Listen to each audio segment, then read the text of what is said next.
Ready? Hey everyone, I find myself back in Tennessee. Beautiful fall morning.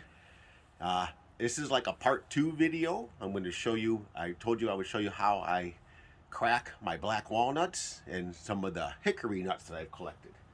So what I like to use is what's called the Grandpa's Goodie Getter. I don't know if any of you have seen this advertised, but it's one of the best crackers I've found.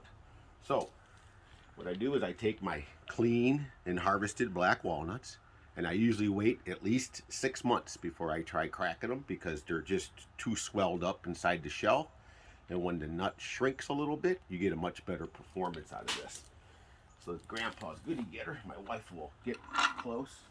You put the handle back, you put the nut in, and then I advise putting on some glasses because believe me, sometimes these things shoot. I kind of cup it with my hand just a little bit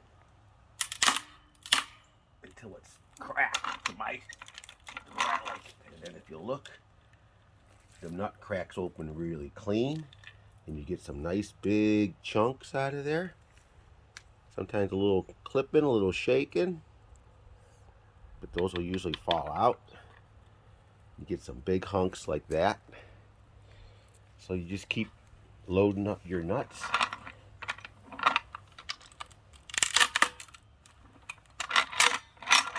Put them down. Continue with another one.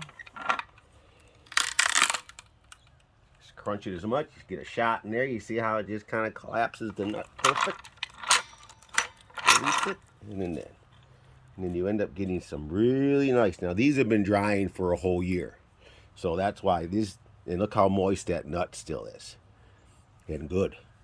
And then these here are some local hickory nuts that I collected right off of my street here in Tellico Village, Tennessee, and you can do the same thing. Now this has a little different structure, and the taste is so much different than the black walnut. Black walnut, I think, is like a boozy kind of taste.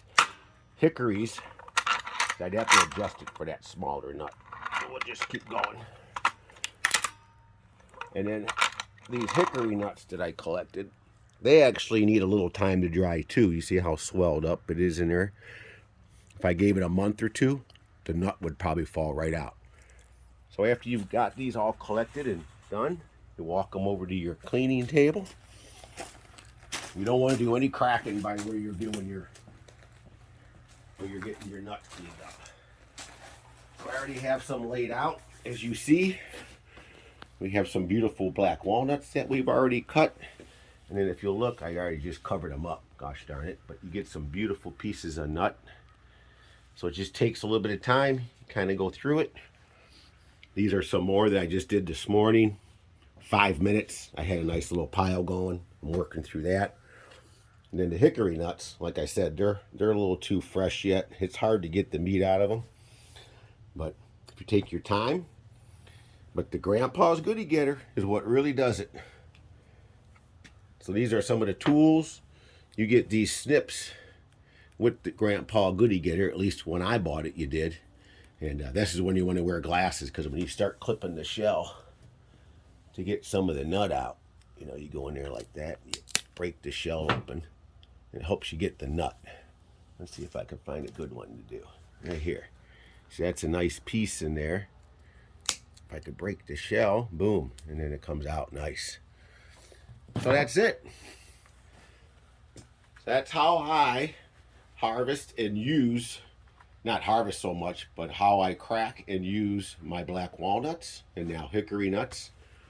And you put them in a fudge, you put them in cookies, but you just want to keep your clean pieces. You want to keep a lid on them. You want to keep them separate from all this cleaning. Like when you go to collect your nuts, you make sure you put them in with none of that hull, because that'll break your tooth. Those things are tough.